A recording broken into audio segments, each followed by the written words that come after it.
අද අපි සාකච්ඡා කරන්න බලාපොරොත්තු වෙන්නේ අපේ iTest කියන විභාග මාලාව ඇතුලේ මේ දක්වා අපි දැන් අපේ YouTube හරහා ඔබට ප්‍රශ්න පත්‍ර 5ක විවරණය ලබා දීලා තියෙනවා. ඒ කියන්නේ MCQ සමස්තය ගත්තොත් MCQ පළවෙනි ආර්ථික විද්‍යාව හැඳින්වීමේ සංකල්ප කීපය, ඊට පස්සේ එතනින් ආවට පස්සේ නිෂ්පාදන හැකියාව වක්‍ර සම්බන්ධ කරලා මේ දක්වා අපි MCQ 50ක් සාකච්ඡා කරලා තියෙනවා. අද අපි සාකච්ඡා කරන්නේ 6 වෙනි විභාගයට අදාළ පිළිතුරු සාකච්ඡාව. එන අද දවසත් එක්ක ඔබට මේ සමස්ත වීඩියෝ මාලාව තුලින් කෙටි ප්‍රශ්න 60ක පිළිතුරු කොහොමද ගොඩනගා ගන්න කියලා මේ සාකච්ඡාව අපි මේ විදිහට ආරම්භ කරනවා. එතකොට මේ ප්‍රශ්න පත්‍රය හා සම්බන්ධත් මේ ගැටලු වලට ඔබ පිළිතුරු දැනටමත් සපයලා නැත්නම් මේ ඔන්ලයින් විභාගයට සම්බන්ධ වෙලා නැත්නම් ඩිස්ක්‍රිප්ෂන් එක හරහා ඔබට පුළුවන් අදාළ සමූහයන් එක්ක සම්බන්ධ වෙන්න. ඒ විතරක් නෙමෙයි මේ ප්‍රශ්න පත්‍රයට අදාළ ලින්ක් එක ලබා දීලා තියෙනවා. ඒ තුලින් ගිහිල්ලා ඔබේ නම ඇතුළත් කරලා ඒ ප්‍රශ්න පත්‍රයට මුහුණ දීලා ඔබේ ලකුණු ටික බලාගෙන අඩුපාඩු ටික වීඩියෝ ආශ්‍රයෙන් ඔබට හදා ගැනීමේ අවස්ථාව තියෙනවා. අපි එමු එහෙනම් පළවෙනි ප්‍රශ්නයට. බලන්න පළවෙනි ප්‍රශ්නය. පහත සඳහන් ඒවා අතුරෙන් අභිමතාරූපී ප්‍රකාශනය වනුයේ කවරක්ද? ඔබට මතක ඇති අපි මේ දක්වා කතා කරපු වීඩියෝ මාලාව තුලදී ඔබට මම කෙටි සටහන් ලබා දීපු විවිධ අවස්ථා තියෙනවා.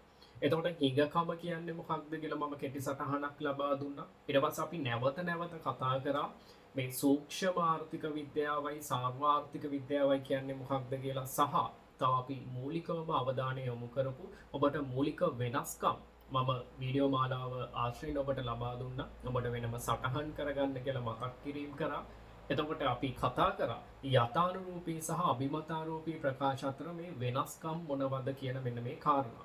එතකොට ඒ සම්බන්ධයෙන් ඔබට යම්කිසි දැනුමක් මේ දක්වා අපි කතා කරපු වීඩියෝ මාලාව ආශ්‍රයෙන් ඒ අවබෝධයේ මත පදනම් වෙලා තමයි අපි සාකච්ඡාව ඉස්සරහට කරගෙන යන්නේ. එතකොට මෙතනින් එහාට මම බලාපොරොත්තු වෙන්නේ මූලිකවම නිෂ්පාදන හැකියාවයි ආදර්ශය සම්බන්ධයෙන් වැඩි අවබෝධයක් ඔබට ලබා දෙන්න. හේතුව අපි මේ දක්වා කතා කරපු දේවල් ඇතුලේ ඔබට සංකල්ප සම්බන්ධ නිසි ආකාර ඒ අවබෝධයක් ඒ වටපිටාව නිර්මාණය වෙන්න ඇති කියලා මම විශ්වාස කරනවා. ඒතකොට අද දවසේ මේ ප්‍රශ්න මාලාව තුල මූලිකවම පළවෙනි ප්‍රශ්න 6ම අපි සාකච්ඡා කරන්නේ අර සංකල්ප ආශ්‍රයෙන් අපිට එන්න පුළුවන් විවිධාකාර වූ ප්‍රශ්න. එතනින් පස්සේ 7 වෙනි ප්‍රශ්නේ ඉඳලා අපි අවසාන ප්‍රශ්න වෙනකන් අන්තිම ප්‍රශ්න 4 අපි සාකච්ඡා කරන්නේ නිෂ්පාදන හැකියාව වයින් වක්‍ර ආශ්‍රයෙන්. එතකොට බලන්න පළවෙනි ප්‍රශ්නේ අහන්නේ පහත සඳහන් ඒවා අතුරින් අභිමතාරූපී ප්‍රකාශනය වනුයේ කවරක්ද? එන ඔබට පැහැදිලි අභිමතාරූපී කියන මේ වචනේත් එක්කම අපි වෙනස්කම් සටහන් කරගත්ත පෙර වීඩියෝ වලදී. එතකොට අභිමතාරූපී ප්‍රකාශයක් කියලා කියන්නේ හැමතිස්සෙම අර පුද්ගලානුබද්ධ ප්‍රකාශයක්. අපි යථාරූපී කියලා කිව්වේ විෂයානුබද්ධ. හැබැයි අභිමතාරූපී කියලා කිව්වේ පුද්ගලබද්ධ.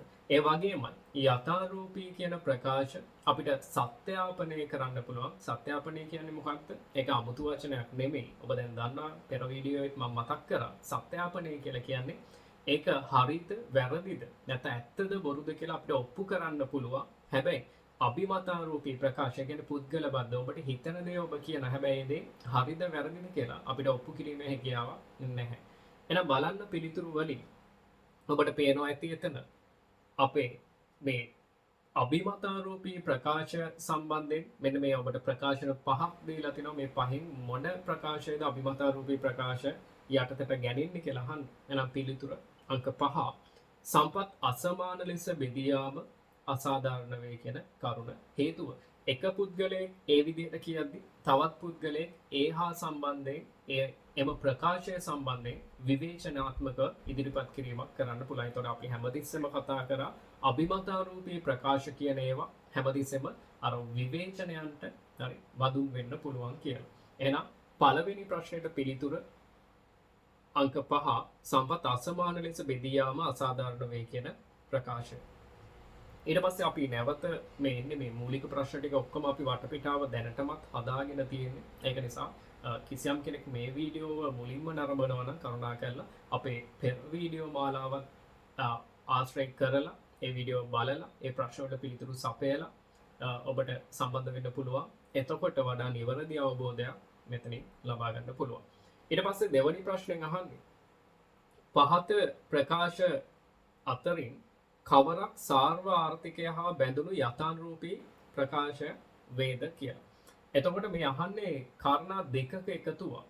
එක පැත්තකින් සාර්වාර්ථිකයට බලපාන්නත් ඕනේ, අනිත් පැත්තේ යථානුරූපී ප්‍රකාශයක් වෙන්නත් ඕනේ.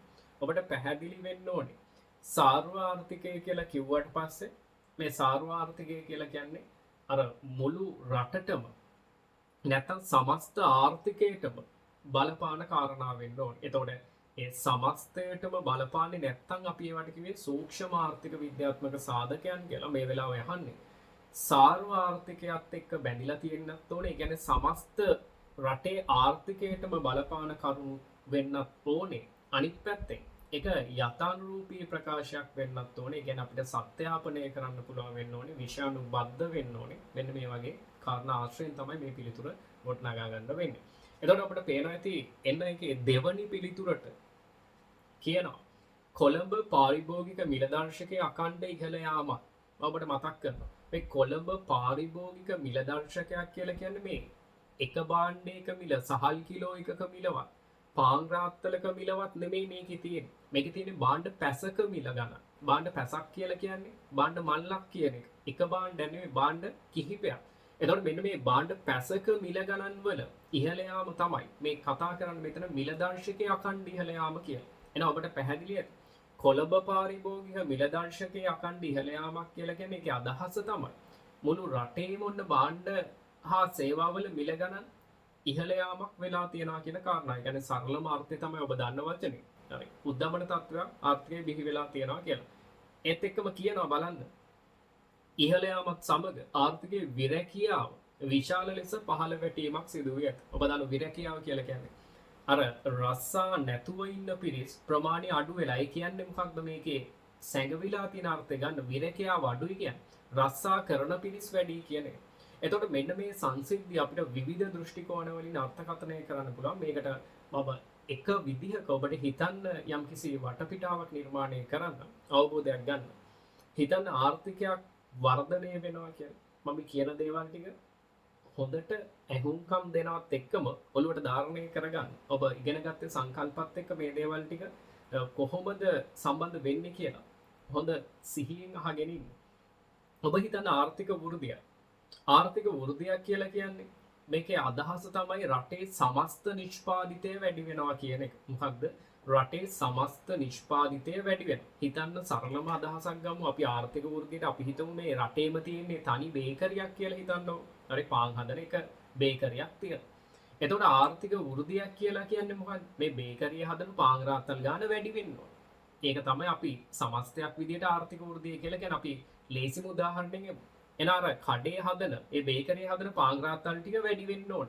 ඒක තමයි ආර්ථික වෘද්ධිය කියලා අපි සමස්ත ආර්ථිකයම පැත්තෙන් කියන්නේ. එතකොට මේ කඩේ හදන පාන් රාත්තල් ප්‍රමාණය වැඩි වෙන්න නම් ඔබ හිතන්න අර කලින් සේවය කරපු පිරිසම සේවයේ යොදවලා ওই පාන් රාත්තල් ප්‍රමාණය වැඩි කරගන්න පුළුවන්ද කියලා.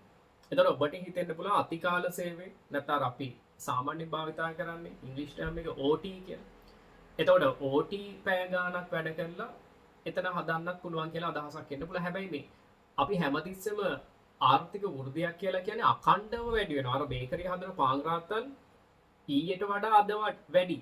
අදට වඩා හෙට වැඩි වෙනවා. ආදි වශයෙන් මේක අඛණ්ඩව වැඩි වෙනවා. එතකොට අඛණ්ඩව වැඩි වෙන්න නම් ඔබ තේරුම් ගන්න ඕනේ අර බේකරියේ වැඩ කරන ඊයේ සේවය කරපු ඒ සේවකයන් පිරිසට වඩා වැඩි පිරිසකට රැකියා අවස්ථාව අද හම්බෙලා වෙන්න ඇති. එතකොට ඔබට පැහැදිලි වෙන්න ඕන අර සේවකයන් පිරිස වැඩි වෙනවා. අන්න සේවකයන් පිරිස වැඩි වෙනවා කියලා කියන්නේ රස්සාවට ගෙදරින් එන මිනිස්සු ගාන වැඩි වෙනවා. එන මිනිස්සු වැඩි වෙනවා කියලා කියන්නේ විරැකියාව අඩු වීමක් වෙනවා. ඒත් එක්කම හිතන්න ඔබ අර මුලින්ම මම ඔබට පැහැදිලි කරානේ හැමතිස්සෙම අර භාණ්ඩ ප්‍රමාණය වැඩි වෙන්න නම් ඉන්න සේවකයා අතිකාල වැඩ කරන්නත් ඕනේ. තව අලුතෙන් කට්ටිය සේවයට වාර්තා කරන්නත් ඕනේ. එතකොට වෙන්නේ මොකක්ද? මිනිසුන්ගේ ආදායම් මට්ටම් ටික වැඩි වෙනවා. ඒ කියන්නේ ඔබේ මව්පියා වෙනදා මාසෙකට රුපියල් 30000ක වැටුපක් හිමි වුණා නම් දැන් අතිකාල සේවයත් එක්ක දැන් රුපියල් 40000ක වැටුපක් හිමි වෙනවා. එතකොට මොකද වෙන්නේ? ඔබ වෙනදා පරිභෝජනය කරපු භාණ්ඩ හා සේවා ප්‍රමාණය ඉක්මවා ඔන්න දැන් භාණ්ඩ හා සේවා පරිභෝජනය කරන්න යනවා. එතකොට වෙනදට වඩා වැඩියෙන් භාණ්ඩ හා සේවා පරිභෝජනය කරනවා කියන්නේ ඔබ දන්නවා මිනිසුන්ගේ තියෙන ඉල්ලුම වැඩි වෙනවා. ඔබ දන්නවා ඉල්ලුමක් වැඩි වෙනකොට අර කඩේ ඉස්සරහා මිනිස්සු පොරකකා භාණ්ඩ ඉල්ලන තත්වයකට යනකොට මොකද වෙන්නේ? භාණ්ඩ හා සේවාවල මිල ගණන් වැඩි වෙනවා. එහෙනම් ඔබට මේ බලන්න මේ දෙවනි ප්‍රකාශය සම්බන්ධයෙන් දැන් ඔබට තේරෙනවා ඇති. එහෙනම් අර එක පැත්තකින් කොළඹ පාරිභෝගික මිල දර්ශකයේ ඒක අඛණ්ඩව මිල ගණන් වැඩි වෙනවා. ඒ වැඩි වෙන්න හේතුව තමයි අර විරකියාවත් පහළ යනයි. අර මිනිසුන්ට රස්සා හම්බ වෙනවා කියන්නේ. සාප්පුවට වැටෙන රුපියල් ප්‍රමාණය වැඩි වෙනවා. ඒතර මිනිස්සු කඩේට ගිහිල්ලා වෙනද පාන් බාග ඉල්ලපු මිනිස්සයා දැන් පාන් රාත්තලක් ඉල්ලන අන්න ඉල්ලුම වැඩි වෙනවා. පොරකකා මිනිස්සු භාණ්ඩ ඉල්ලනකොට භාණ්ඩ වල මිල ගණන් මොකක්ද වෙන්නේ? වැඩි වෙනවා. අන්න මේ විචල්‍යන අතර සම්බන්ධතාවයකුත් මේ ප්‍රකාශය තුළ තියෙනවා. එහෙනම් අර සාර්වාර්ථිකයත් හා බැඳුණු අනිත් පැත්තේ යථාරූපී ප්‍රකාශයක් විදිහට අපිට දෙවනි ප්‍රකාශය සාකච්ඡා කරන්න පුළුවන්. ඊට පස්සේ එන්න තුන්වෙනි ප්‍රශ්නය. ආර්ථිකයක් සතු නිෂ්පාදන සම්පත් වර්ගීකරණයේ පදනමක්සේ සැලකිය නොහැක්කේ. ඔබට පළවෙනි පාඩම සාකච්ඡා කරනකොට ඔබට නිෂ්පාදන සම්පත් වර්ගීකරණයට විවිධාකාර වූ පදනම් කතා කරනවා. එක පදනමක් මතක් කරොත් අර උවමනාවන්ට සාපේක්ෂව සීමා සහිත සම්පත් වලට අපි කිව්වා ආර්ථික සම්පත්. උවමනාවලට සාපේක්ෂව අසීමිතව තියෙනවා අපි කිව්වා ආර්ථික නොවන සම්පත්. ඊට පස්සේ මෙන්න මේ සම්පත්වල ස්වභාවය පදනම් කරගෙන අපි දේපල සම්පත් සහ මානව සම්පත් කියලා බෙදුවා. එතකොට ඔබට පේනවා ඇති මේ තියෙන පිළිතුරුත් එක්ක අපිට අවසාන පිළිතුර බලන මූල්‍ය සම්පත් කියන්නේ. ඔබ හොඳට මතක තියාගන්න. ආර්ථික විද්‍යාවේ මේ මුදල් කියන එක අපි අර සම්පතක් විදියට සලකන්නේ නැහැ. ඔබ දන්නවා මේ ආර්ථික විද්‍යාවේ අපි නිෂ්පාදන සම්පත් සාම්ප්‍රදායිකව වර්ගීකරණය කරන්නේ භූමිය, ශ්‍රමය, ප්‍රාග්ධනය, ව්‍යවසායකත්වය. මම මෙතන ලියනවා නිෂ්පාදන සම්පත් අපි සාම්ප්‍රදායිකව කොටස් 4යි. මොනවාද? භූමිය, ඊට පස්සේ ශ්‍රමය, ඊට පස්සේ ප්‍රාග්ධනය, ඊට පස්සේ ව්‍යවසායකත්වය. ඔබ මෙන්න මේ සාධක කතා කරනකොට අපි කතා කරනවා ප්‍රාග්ධනය කියලා කියන්නේ කොහොම සංකල්පයක්ද කියලා. ඔබ සටහන් කරගන්න. මේ හැම වීඩියෝවක් ආශ්‍රයෙන්ම මම ඔබට අමතර කරුණු විෂය සම්බන්ධයෙන් ලබා දෙනවා. ඒ කරුණු සියල්ලක්ම ඔබ සටහන් කර ගැනීමෙන් ඔබට වඩා වැඩි නිපුණතාවයක් මේ විෂය සම්බන්ධයෙන් ලබා ගන්න පුළුවන්. එතකොට මෙන්න මේ ප්‍රාග්ධනය කියන එක අපි කියනවා. මෙන්න මේ ප්‍රාග්ධනය කියන්නේ මූර්ත සංකල්පයක් කියලා. හරි. මූර්ත සංකල්පයක්. ඒ කියන්නේ යම්කිසි දිනයකට තිබෙන ප්‍රමාණයක්. අර ඩෙස් බංකු කියන්නේ ප්‍රාග්ධනය. එතකොට අද තියෙන ඩෙස් බංකු ප්‍රමාණය තව තප්පර ගාණක් යනකොට අර ගහක් දනුලනවා වගේ ඒ ප්‍රමාණය වැඩි වෙන්නේ නැහැ. ඒතකොට නිශ්චිතව අපිට කියන්න පුළුවන් ප්‍රමාණයක් තියෙනවා. එම නිසා මෙන්න මේ ප්‍රාග්ධනය කියන එක අපි මූර්ත සංකල්පයක් කියලා කියනවා. අපි කවදාවත් අර මූල්‍ය සම්පත් කියලා අපි ප්‍රාග්ධනයට කියන්නේ නැහැ. ඒතකොට ප්‍රාග්ධනය කියන එක ඇතුළෙම හැංගිලා තියෙන්නේ එතන මූර්ත සංකල්පය. එතකොට මේ අහන්නේ ආර්ථිකයක් සතු නිෂ්පාදන සම්පත් වර්ගීකරණයේ පදනමක් ලෙස සැලකිය නොහැකි පදනම. ඔබ මතක තියාගන්න. අපි මූල්‍ය සම්පත් කියන ඒවා ආර්ථික විද්‍යාව තුළ මෙන්න මේ නිෂ්පාදන සම්පත් තුළට අපි අන්තර්ගත කරන්නේ නැහැ. එහෙනම් මෙන්න මේ මූල්‍ය සම්පත් කියන අපි වෙනම සංකල්පයක් විදිහට කතා කරාට අපි වෙනම පදනමක් විදිහට කතා කරන්නේ නැහැ. ඒක නිසා සැලකිය නොහැකි පදනම තමයි පිළිතුරු අංක 5 මූල්‍ය සම්පත් කියන පදනම. ඊට පස්සේ එමු අපි ප්‍රශ්න අංක 4ට බලන්න. එතන කියනවා ආර්ථික සම්පත් නිෂ්පාදනයට යොදා ගැනීමේදී ආවස්තික පිරිවැයක් බිහිවන්නේ කියලා. එතකොට මේ අහන්නේ මේ ආර්ථික සම්පත් කියන මෙන්න මේ සම්පත් විශේෂය අපි දැන් කලින් කතා කරා විවිධ පදනම් කලින් ප්‍රශ්න ඇතුලේ. එතකොට අර නිෂ්පාදන සම්පත් අපිට එක පදනමක් තමයි ආර්ථික සම්පත් සහ ආර්ථික නොවන සම්පත් කියලා අපිට ප්‍රභේදනයක් කතා කරන්න පුළුවන්. එතකොට මේ 4 වෙනි ප්‍රශ්නය ඇතුලේ අහන්නේ මෙන්න මේ ආර්ථික සම්පත් නිෂ්පාදනයට යොදා ගැනීමේදී ආවස්තික පිරිවැයක් බිහිවන්නේ කියලා. මම මේ ප්‍රශ්න සාකච්ඡාව තුළ පළවෙනි සහ දෙවැනි වීඩියෝ තුළ ඔබට ලබා දුන්නු කෙටි සටහන නැවත මතක් කරොත් ඔබට මතකයි අපි කතා කරා ආර්ථික විද්‍යාවේ පදනම තමයි හිඟකම. ඊට පස්සේ මෙන්න මේ හිඟකම නිසා බිහි වෙනවා තේරීම. තේරීම නිසා බිහි වෙන අනිත් සංකල්පය තමයි ආවස්තික පිරිවැය. ආවස්තික පිරිවැය. පැහැදිලිද? එතකොට ආර්ථික විද්‍යාවක් අපි කතා කරන්නෙම ආර්ථික විද්‍යාවේ කේන්ද්‍රීය ප්‍රශ්නය කියලා අපි කියන්නෙම හිඟකම. හිඟකම නිසා අපිට තේරීමක් කරන්න වෙනවා මොනවාද අපි සපුරා ගන්න වමනා කියලා. ඒ වමනාවක් සපුරා ගන්න යනකොට අපිට කැප කරන්න වෙන ඊට පස්සේ දෙන හොඳම ඒ අවස්ථාවට තමයි අපි කියන්නේ ආවස්තික පිරිවැය කියලා. එතකොට මෙන්න මේ හිඟකම තුල ඔබ දකිනවා හිඟකමක් බිහි වෙන්න හේතු දෙකක්. හිඟකමක් බිහි වෙන්න හේතු දෙකක්. එකක් තමයි හිඟකමක් හැමතිස්සෙම බිහි වෙන්න එක හේතුවක් තමයි. හේතු දෙකක් තියෙනවනේ අපි කතා කරන්නේ මේ හිඟකමේ පළවෙනි ලක්ෂණය මතක් කරගන්න. සාපේක්ෂ සංකල්පයක් කියලා කියන්නේ හැමතිස්සෙම අර මිනිස් වමනාවලට සාපේක්ෂව ආර්ථිකය සතු සම්පත් සම්භාරය සීමිතයි. එන එක පැත්තකින් අසීමිත වමනා තියෙන්න ඕනේ. අසීමිත වමනා. අනිත් පැත්තේ සීමිත සම්පත් තියෙන්න ඕනේ. සීමිත සම්පත්. එතකොට මෙන්න මේ කියන කාරණා දෙකම තියෙන තැන තමයි අපිට හිඟකමක් ගැන කතා කරන්න පුළුවන් වෙන්නේ. ඊට පස්සේ තේරීමකට එනකොට මෙන්න මේ තේරීම ඇතුලේ මූලිකවම අපි කාරණා දෙකක් කතා කරනවා. තේරීම ඇතුලේ මූලිකවම කාරණා දෙකක්.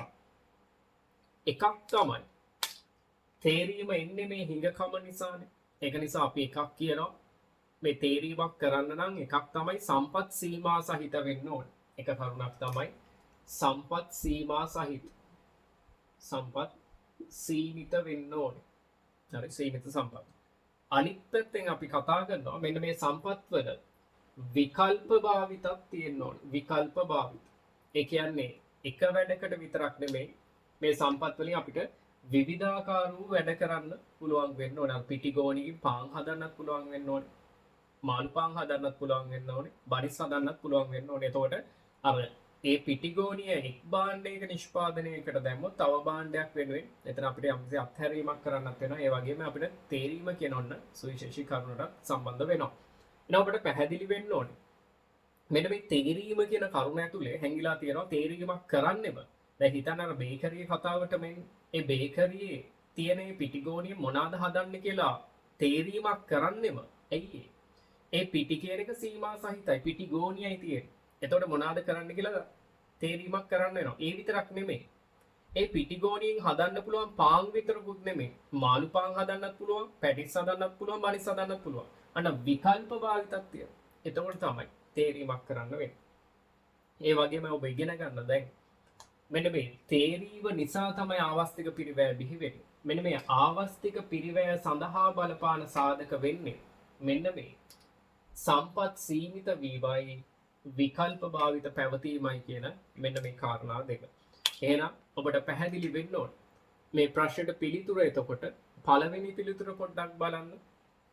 සාපේක්ෂ හිඟකමක් පැවතීම නිසා ඒක හරි.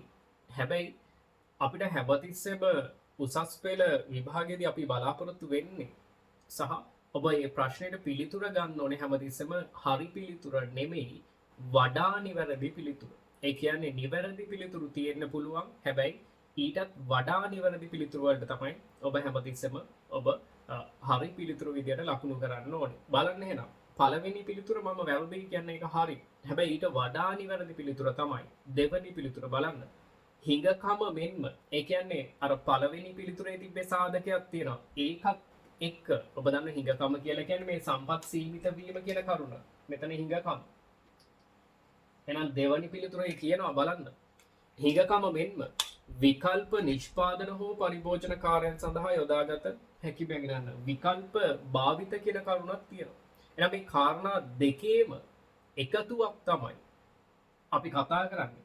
තේරීම සහ ආවස්තික පිරිවැය බිහි වෙන්න හේතු විදියට. එහෙනම් මේ ප්‍රශ්නෙට පිළිතුර අංක 2 හිඟකම මෙන්න විකල්ප නිෂ්පාදන හෝ පරිභෝජන කාර්යයන් සඳහා යොදාගත හැකි බැවි. එතකොට එහෙනම් ඔබට පැහැදිලි වෙන්න ඕනේ මෙන්න මේ කාරණා දෙකම සංයුක්ත ප්‍රතිඵලයක් විදියට තමයි මේ තේරීම සහ ආවස්තික පිරිවැය කියන මේ සංකල්ප බිහි වෙන්නේ. නැයි කාරණා දෙකේම එකතුවක් තමයි පිළිතුර තුල ගැබ් වෙලා තියෙන්න ඕනේ. ඒක නිසා පළවෙනි පිළිතුර වැරදි නෑ හරි.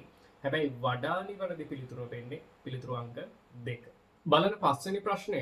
ඔබෙන් අහන්නේ පහත සඳහන් සම්පත් අතුරෙන් ස්වභාවික සම්පත් ලෙස නොසැලකෙන්නේ කුමක්ද කියන කරුණ. ඔබ දන්නවා දැනටම අපි ස්වභාවික සම්පත් කියලා කියන්නේ අර නිෂ්පාදන සම්පත් ඇතුලේ අපි කතා කරන භූමිය කියන මෙන්න මේ නිෂ්පාදන සම්පතට කියන තවත් නමක් තමයි ස්වභාවික සම්පත් කියලා කියන්නේ. ඔබට මම කලින් ලබා දීපු මෙන්න මේ කෙටි සටහනටම මම මේ එකතු කිරීම කරන්න. එතකොට ඔබ දන්නවා හිඟකමක් මෙහි වෙන්න අසීමිත උවමනත් එක්ක සීමා සහිත සම්පත් තියෙන්න ඕනේ. අපි මෙන්න මේ සීමා සහිත සම්පතට ලස්සන නමක් කියනවා ආර්ථික සම්පත් කියලා. ආර්ථික සම්පත්. මෙන්න මේ ආර්ථික සම්පත් මූලික අපිට කොටස් 4කට බෙදන්න පුළුවන්. කොටස් 4යි. ඔබ දන්නවා ඔබත් සටහන් කරගන්න මොනවාද මේ කොටස් ටික. එකක් තමයි භූමිය.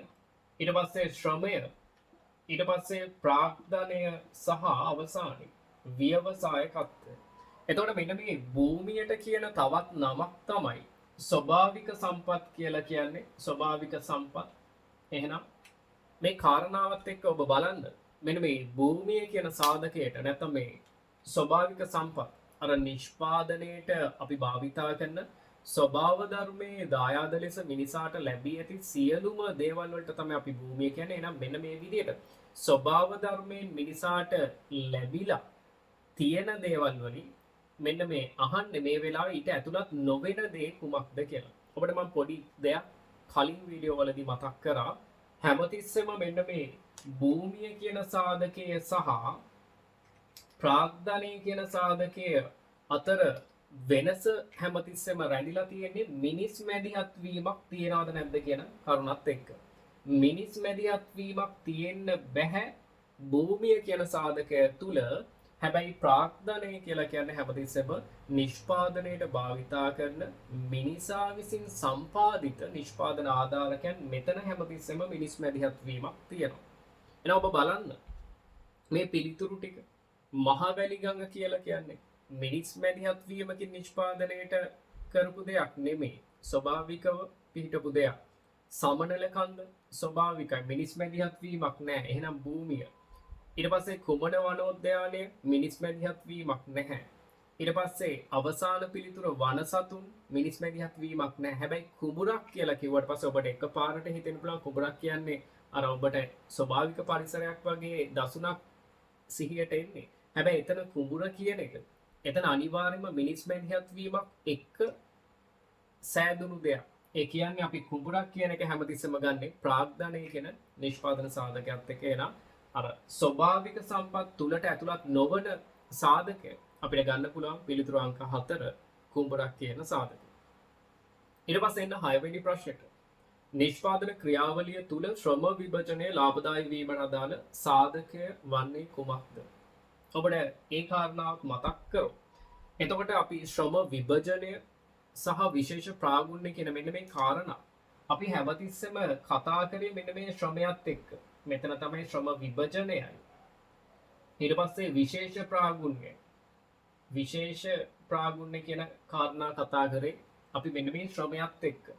එතකොට ඔබ තේරුම් ගන්න ඕනේ ශ්‍රම විභජනයේ අපි පළවෙනිම වාසිය කියන්නේ ශ්‍රම විභජනයක් කියලා කියන්නේ සමස්ත නිෂ්පාදන ක්‍රියාවලියම විවිධ අධීරවලට බෙදලා ඒ එක් අධීර සඳහා ශ්‍රමයේ විශේෂ ප්‍රාගුණ්‍ය කිරීමක් අපි කතා කරනවා. ඒ තුලින් වෙන පළවෙනිම වාසිය මොකක්ද? ඔබ දැන් මේ දේවල් පාඩම් කරලා ඇති දැනටම. ශ්‍රම විභජනය තුලින් වෙන්නේ අර හැම වැඩේම හැම කෙනාම කරනවා වෙනුවට ඔබට විශේෂිත කාර්යයක් පවරනවා. ඔබේ යහළුවට විශේෂිත කාර්යයක් පවරනවා. ඒ තුලින් ඔබ ඒ කාර්යය සම්බන්ධ විශේෂ ප්‍රාගුණ්‍යයක් ලබනවත් එක්කම අවසානයේ දෛනිකව සමස්ත නිෂ්පාදිතය මොකක් වෙන්නේ අඛණ්ඩව වැඩි වෙනවා. ඒ කියන්නේ ශ්‍රම විභජනයේ පළවෙනිම වාසිය තමයි මේ ඵලදායීතාවය වැඩි වෙනවා. ඒ කියන්නේ නිමැවුම වැඩි වෙනවා. නිමැවුම සීක්‍රේන් වැඩි වුණාට වැඩක් නැහැ. ඒ නිමැවුම අලෙවි කරගන්න පුළුවන් වෙළඳපොළ ඔබේ ආර්ථිකය සතුව නොමැතිනම් නැතිනම් ඔබේ ඒ වැඩි වෙන නිෂ්පාදිතයට අදාළ ඉල්ලුමක් අනිත් පැත්තෙන් බිහි වෙන්නේ නැත්නම් ඔබේ ශ්‍රම විභජනය කියන එකෙන් සාර්ථක ප්‍රතිඵල ඔබටවත් ඔබේ ව්‍යාපාරයටවත් ලබා ගන්න බෑ. ඒ නිසා බලන්න අහන්නේ ශ්‍රම විභජනයේ ලාභදායී වීමට අදාළ සාධකය කුමක්ද කියලා. එහෙනම් අර ශ්‍රම විභජනයේ පළවෙනි වාසිය අපි කතා කරේ නිමැවුම වැඩි වෙනවා, ඵලදායීතාවය වැඩි වෙනවා. ඒ වැඩි වෙන නිමැවුම වෙළඳපොළ හරහා ඉක්මනට විකිනිලා මුදල් බවට පත් වෙන්න ඕනේ. ඒ වැඩි වෙන නිමැවුම වෙළඳපොලේ රැඳිලා තිබුණා. ඒ වෙලාවේ වෙන්නේ ඔබේ ආයතනයේට ඒ අරමුදල් ගලායින් ප්‍රමාද වෙනවා. ඒතකොට ශ්‍රම විභජනය තුලින් අර නිමැවුමේ වැඩිවීම වැඩක් වෙන්නේ නැහැ, ඵලදායී නැහැ. ඇයි? ඔබ නිෂ්පාදිතය වැඩි කරත් ඒ අලෙවි වෙන්නේ නැහැ. ගබඩාවල පිරීලා තියෙනවා විතරයි. හැබැයි ආදායම් මාර්ගයක් විදිහට ඒ ආයතනය තුලට ගලා එන්නේ නැහැ. එම නිසා ශ්‍රම විභජනයේ ලාභදායී වීමට නම් අනිවාර්යයෙන්ම වෙළඳපොලේ ප්‍රමාණය කියන එක අනිවාර්යයෙන්ම බලපාන ප්‍රධානම තීරකයක් බවට පත් වෙනවා. ප්‍රශ්න අංක 6ට පිළිතුර අංක 4 වෙළඳපොළ ප්‍රමාණය කියන පිළිතුර. බලන්න ඔබේ 7 වෙනි ප්‍රශ්නය. අලුත් මාර්ග පද්ධතියක් බිහිවීමේ ප්‍රතිඵලයක් ලෙස මෙතෙක් ප්‍රයෝජනයට නොගත් සම්පත් පූර්ණ සේවා නියුක්තිය කරා යොමු වූයේ නම් රූප සටහනේ දැක්වෙන පරිදි නිෂ්පාදන ලක්ෂ්‍ය කොහොමද වෙනස් වෙන්නේ කියලා ඔබෙන් අහන්න. එතකොට මෙන්න මේ ප්‍රස්තාරය ඔබ වඩා හොඳින් නිරීක්ෂණය කරා නම් ඔබ දකින්න ඇති මේ වෙලාවේ නිෂ්පාදන හැකියාව වක්‍රය දකුණට විතැන්වීමකුත් වෙලා තියෙනවා. ඔබට පැහැදිලි ප්‍රශ්නේ මුලම පටන් ගන්නේ අලුත් මාර්ග පද්ධතියක් බිහිවීමේ ප්‍රතිඵලයක් ලෙස ගෙනන්න ප්‍රාග්ධන තොගය වැඩි වෙනවා. ඒ කියන්නේ සම්පත් සම්භාරය වැඩිවීම තුලින් නිෂ්පාදන හැකියාව වක්‍රය දකුණට විතැන්වීමක් වෙලා තියෙනවා. නම් මම පළවෙනි නිෂ්පාදන හැකියාව වක්‍රය මේ විදිහට ඇන්දෝ. ඊට පස්සේ මෙන්න මේ අලුත් මාර්ග පද්ධතියේ බලපෑම මත නව නිෂ්පාදන හැකියාව වක්‍රය දකුණට විතැන්වීමක් වෙලා තියෙනවා. මේ විදිහට දකුණට විතැන්වීමක් වෙලා තියෙනවා. ඔබට PPF1 සහ PPF2 කියලා සංකේතවත් කරලා තියෙනවා. ඒකේ අදහස තමයි වක්‍රය දකුණට විතැන්වීමක් වෙලා තියෙනවා කියන කරුණ. එතකොට ඔබෙන් අහන්නේ මෙතෙක් ප්‍රයෝජනයට නොගත් සම්පත් පූර්ණ සේවා නියුක්තිය කරා යොමු වූයේ නම්. හරි. එතකොට මේ පූර්ණ සේවා නියුක්තියක් කියලා කියන ඔබ දන්නවා. පූර්ණ සේවා නියුක්තියකට යනවා කියලා කියන්නේ අනිවාර්යයෙන්ම නිෂ්පාදන ලක්ෂ්‍ය වක්‍රය මත පිහිටිය යුතුමයි. අනිවාර්යයෙන්ම නිෂ්පාදන ලක්ෂ්‍ය වක්‍රය මත පිහිටිය යුතුමයි. එතකොට මේ වෙලාවේ දැන් අවසාන නිෂ්පාදන හැකියාව වක්‍රය කියලා කියන්නේ දැන් මේ ආර්ථික වර්ධනය වක්‍රය දකුණට විතැන්වීමත් එක්ක දැන් අවසානයේ ආර්ථිකය ඉන්නේ මෙන්න මේ අන්තිම නිෂ්පාදන හැකියාව වක්‍රයත් එක්ක. එතකොට මෙන්න මේ වක්‍රය මත ලක්ෂයකට තමයි ලක්ෂය ගමන් කරන්න ඕනේ. මත ලක්ෂයක් කරා වර්තමානයේ ආර්ථිකයේ ඉන්න ඒ නිෂ්පාදන ලක්ෂය මාරු වෙන්න ඕනේ. හේතුව පූර්ණ සේවා නියුක්තියකට මාරු වෙලා තියනවා කියලා සඳහන් වීමක් වෙනවා. එතකොට මෙන්න මේ ලක්ෂය මත ලක්ෂයන් එකයි අපිට තියෙන්නේ C කියන ලක්ෂය සහ ඔබට පැහැදිලිවම කියනවා තව කාරණාවක් මෙතෙක් ප්‍රයෝජනයට නොගත් සම්පත් පූර්ණ සේවා නියුක්තිය කරා යොමු වූයේ නම් කියලා.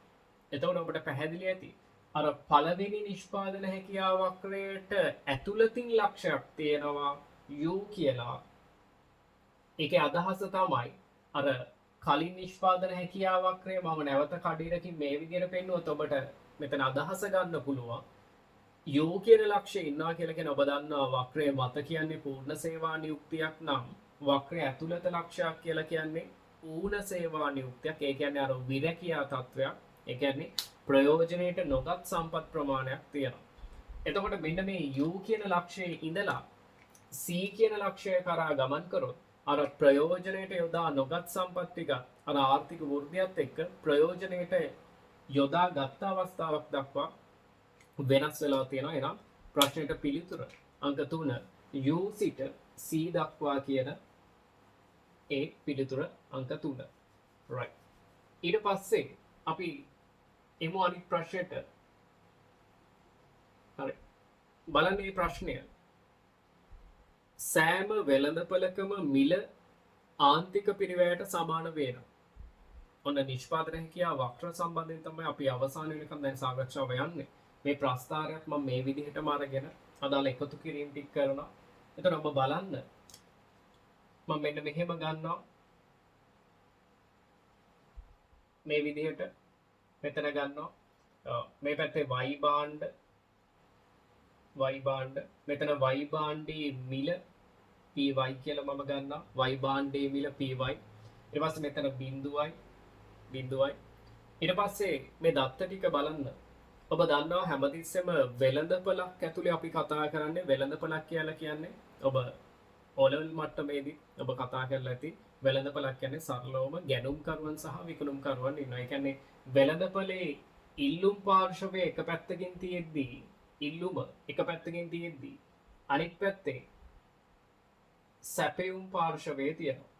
ඒ කියන්නේ සැපයුමත් එක්ක අපි කතා කරන්නේ ආන්තික පිරිවැය නිෂ්පාදනයක් කරන්න පිරිවැයක් දරන්න වෙනවා. ඉල්ලුමත් එක්ක හැමතිස්සෙම තියෙන ප්‍රතිලාභයක්. ඔබ භාණ්ඩයක් ඉල්ලන්නේ ඔබ මේ වීඩියෝ බලන්නේ ඔබට ප්‍රතිලාභයක් අපේක්ෂාවෙන්. එතකොට මෙන්න මේ අපි කතා කරන්නේ සෑම වෙළඳපළකම මිල ආන්තික පිරිවැය. මෙන්න මේ ආන්තික ප්‍රතිලාභ වලටම කියන්න පුළුවන් තව නමක් තමයි මිල. ඔබ ඔබේ ප්‍රතිලාභයේ මත පදනම් වෙලා තමයි වෙළඳපොලේ භාණ්ඩයක් සඳහා මිලක් ගෙවන්න. ඔබ හිතන්න ඔබ වෙළඳපොලේ ලබා ගන්නා පාන් රාත්තලකින් ඔබට ලැබෙන ප්‍රතිලාභය කියන්නේ උපයෝගීතාවය රුපියල් 30ක උපයෝගීතාවයක් ලැබෙන්නේ කියලා ඔබ හිතන්න. ඔබ රුපියල් 30ක උපයෝගීතාවයක් ලැබෙන භාණ්ඩයක් සඳහා ඔබ කවදාවත් රුපියල් 35ක් ගෙවන්න පෙළඹෙන්නේ නැහැ. ඔබ ගෙවන උපරිම රුපියල් ප්‍රමාණය අර උපයෝගීතාවයට සීමා වීමක් වෙනවා. එම නිසා අපි උපයෝගීතාවය සහ මිල කියන මෙන්න මේ නම් දෙකම සමාන පද විදිහට මේ වෙලාවේ භාවිතා කරනවා. එතකොට ඔබට පැහැදිලි වෙන්න ඕනේ සෑම වෙළඳපොළකම මිල ආන්තික පිරිවැයට සමාන වෙනවා කියලා කියන්නේ මෙතන තියෙනවා මේ වක්‍රය ඇතුලේ තියෙන ඉල්ලුම් වක්‍රයත් එක්ක මිල සැපයුම් වක්‍රයත් එක්ක තියෙන ආන්තික පිරිවැය ඒ අගයන් දෙකම සමාන වීමක් වෙනවා කියන්නේ මෙන්න මේ ලක්ෂ්‍ය. ඔබ දන්නවා මිල සහ ආන්තික පිරිවැය සමාන වීමක් වෙනවා කියලා කියන්නේ අපි කතා කරනවා මේ වෙලාවේ සම්පත් බෙදී යාමේ කාර්යක්ෂමතාවය තෘප්ත වෙනවා කියලා.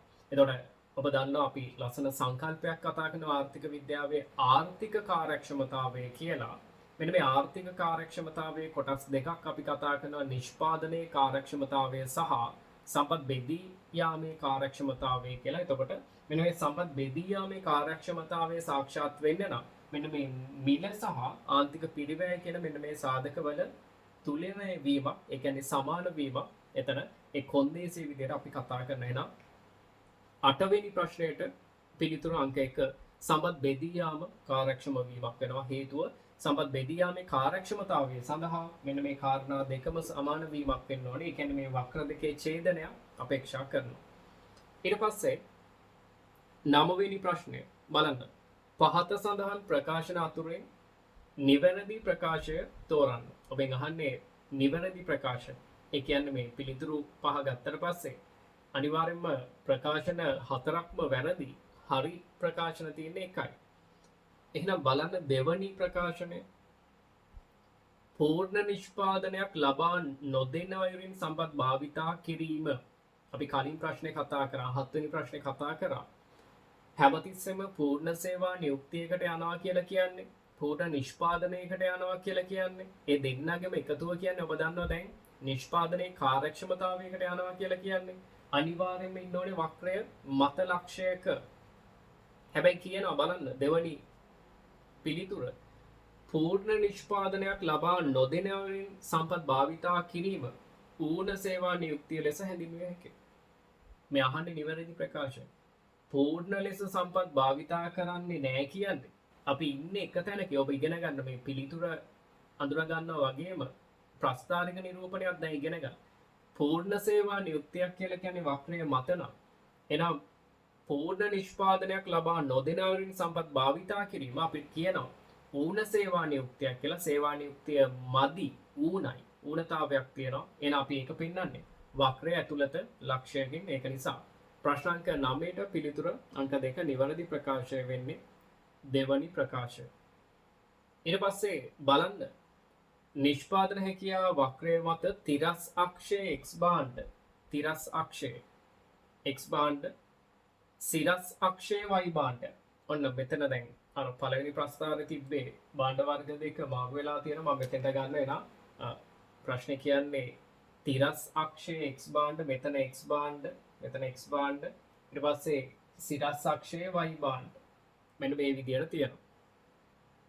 ඊට පස්සේ බලන්න මෙතන කියනවා කිසියම් සංයෝගයකදී ආන්තික පිරිවැය ආන්තික ප්‍රතිලාභ ඉක්මවා යයි නම් අන්න හොඳට ප්‍රශ්නේ තේරුම් ගන්න කමාව තියෙන තැන බලන්න ආන්තික පිරිවැය ආන්තික ප්‍රතිලාභ ඉක්මවා යයි නම් ඒ කියන්නේ මෙන්න මෙයා ආන්තික පිරිවැය ආන්තික ප්‍රතිලාභ වලට වඩා වැඩිලු ඔබ දන්නවා මේ ලක්ෂයේදී හරි මේ ලක්ෂය අපිට මේ විදිහට ගන්න පුළුවන් අපි එතන කතා කරේ සම්පත් බෙදියාම කාර්යක්ෂමයි කියලා හරි ඔබ දන්නවා වක්‍රයේ මත කියලා කියන්නේ නිෂ්පාදනයේ කාර්යක්ෂමයි ඒ කාරණා දෙකම තෘප්ත වෙනවා කියන්නේ ඔබ තව සංකල්පිකුත් ඉගෙනගෙන ඇති ආර්ථික කාර්යක්ෂමතාවය කියන කරුණ.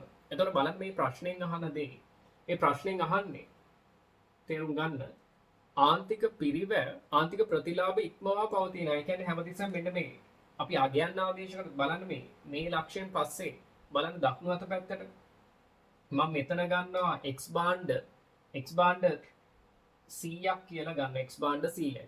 100 දී ඔබ බලන්න කඩිරක් ගියොත් මෙන්න මෙතන මුලින්ම කැපෙන්නේ ඉල්ලුම් වක්‍රයේ හෙවත් MB මම එතනට අගයක් ආදේශ කරනවා එහා පැත්තට MB වල අගය 10යි නම් ඊට පස්සේ 100 කෙලින්ම කඩිර ඔබ ඉහළට යන්න සැපයුම් වක්‍රයේ හෙවත් MC කැපෙන්නේ right 25 එන ඔබට පැහැදිලි ඇති මෙන්න මේ 100 කියන ප්‍රමාණෙදී ආන්තික පිරිවැය ආන්තික ප්‍රතිලාභ වලට වඩා විශාලයි කීයකින් වැඩිද 15කින් විශාලයි ඔබට පේනවා ඇති ඒ වගේ වෙලාවක අහනවා යයි ප්‍රතිලාභ ඉක්මවා යයි නම් සම්පත් ආර්ථික වශයෙන් කාර්යක්ෂම වීමට නම් ඔබ දන්නවා ආර්ථික කාර්යක්ෂමතාවය කියලා කියන්නේ මෙන්න මේ පොයින්ට් එකට එන්නත් ඕනේ මෙතෙන්ට එන්නත් ඕනේ ඒ වගේමයි මෙන්න නිෂ්පාදන හැකියාව වක්‍රය මත ලක්ෂයකට එන්නත් ඕනේ ඔබ දන්නවා මෙතන තියෙන්නේ නිෂ්පාදනයේ කාර්යක්ෂමතාවය මෙතන තියෙන්නේ සම්පත් බෙදියාමේ කාර්යක්ෂමතාවය මෙන්න මේ දෙන්නම ඉන්න තැන කියලා කියන්නේ සම්පත් බෙදියාමයි නිෂ්පාදනයේ කාර්යක්ෂමතාවයයි මෙන්න මේ කාරණා දෙකම ඉන්න තැන අපි කතා කරනවා ආර්ථික කාර්යක්ෂමතාවය. එහෙනම් මේ දෙන්නගෙම සම්බන්ධතාවයට එන්නේ කොහොමද කියලා තමයි මේ අහන්නේ. එහෙනම් දැන් ඉන්නේ ඔබට පේනවා ඇති. දැන් ඉන්නේ මේ ලක්ෂය කෙලින්ම මම මේ 100 කියන ප්‍රමාණය කෙලින්ම කඩිරක් උඩට ගියොත් දැන් ඉන්නවා ඇත්තේ මෙතන මම ගන්නවා මෙතන B කියන අවස්ථාවේ ඉන්නේ යන්න ඕනේ A කියන තැනට මෙතෙන්ට යන්න ඕනේ එහෙනම් මොකක්ද වෙන්න ඕනේ B ඉඳලා A දක්වා යන්න නම් ඔබට පැහැදිලි වෙන්න ඕනේ මේ වෙලාවේ X කියන භාණ්ඩයේ නිෂ්පාදනය මොකක්ද කරන්න ඕනේ අඩු කරන්න ඕනේ ඒ වගේමයි A කියන තැනට යන්න නම් ඔබ මේ අගයන් ටිකක් දාගන්න A කියන තැනට යන්න නම් මෙතන වෙන්නේ මොකද්ද මෙන්න මේ සිරස් අක්ෂයේ භාණ්ඩ නිෂ්පාදනය වැඩි වෙන්න ඕනේ ඔබට පැහැදිලි ඇති දැන් මේ කාරණා අපි අගයන් ටිකක් දාගමු ඔබට වඩා පැහැදිලි වෙන්න. ඒ කියන අවස්ථාවේ මෙතන 90යි. ඊට පස්සේ මෙතන 200යි නම් ඊට පස්සේ මෙතන අපි දන්නවනේ මෙතන ප්‍රමාණය 100 නම් මෙතනත් අනිවාර්යයෙන්ම 100 තියෙනවනේ මෙතන 100යි. මෙතන 150යි නම් වර්තමානයේ අපි ඉන්නේ x බාණ්ඩ 100යි y බාණ්ඩ 150යි නිෂ්පාදනය කරන b කියන ලක්ෂ්‍ය මෙතන යන්න ඕනේ a කියන ලක්ෂයට මාරු වෙන්න ඕනේ නම් මොකක්ද වෙන්න ඕනේ x බාණ්ඩ නිෂ්පාදනය අඩු වෙන්න ඕනේ y බාණ්ඩ නිෂ්පාදනය වැඩි වීමක් වෙන්න ඕනේ එහෙනම් පිළිතුර බලන්න අංක 5 x බාණ්ඩයේ යොදවා ඇති සම්පත් වලින් කොටසක් එහෙනම් x බාණ්ඩ 100 ඉඳලා 90ට අඩු කරනවා කියන්නේ x නිෂ්පාදන ක්ෂේත්‍රයේ ඉන්න ඒ ශ්‍රමිකයන් සම්පත් සම්භාරය භූමිය ප්‍රාග්ධන ව්‍යවසායකත්වයේ සමස්තය මාරු කරන්න ඕනේ y බාණ්ඩ නිෂ්පාදනයට එහෙනම් පිළිතුර අංක 5 ඔබට පැහැදිලි වෙන්න ඇති අපි එතකොට මූලිකවම පළවෙනි ප්‍රශ්න සාකච්ඡා කරේ සංකල්ප ආශ්‍රයෙන් සහ අවසාන ප්‍රශ්න ටික සම්බන්ධ වුණේ නිෂ්පාදන හැකියාව වක්‍ර සම්බන්ධයෙන් මේ වගේ අපිට තවත් විභාග මාලාවක් තියෙනවා මේ විදිහට අඛණ්ඩව යනවා ඒක නිසා ඔබ පරණ වීඩියෝ ටිකක් බලලා කෙටි සටහන් ටික පිළිවෙලට හදාගෙන ප්‍රශ්න පත්‍රයට මුහුණ දීලා වීඩියෝ තුලින් නිවැරදි පිළිතුරු කොහොමද ඔබ ලබා ගන්න කියලා ඒ අවබෝධය ලබා ගන්න කියලා මම විශ්වාස කරනවා අපි තවත් වීඩියෝවක් ආශ්‍රයෙන් මේ විදිහට මුණ ගැහෙනවා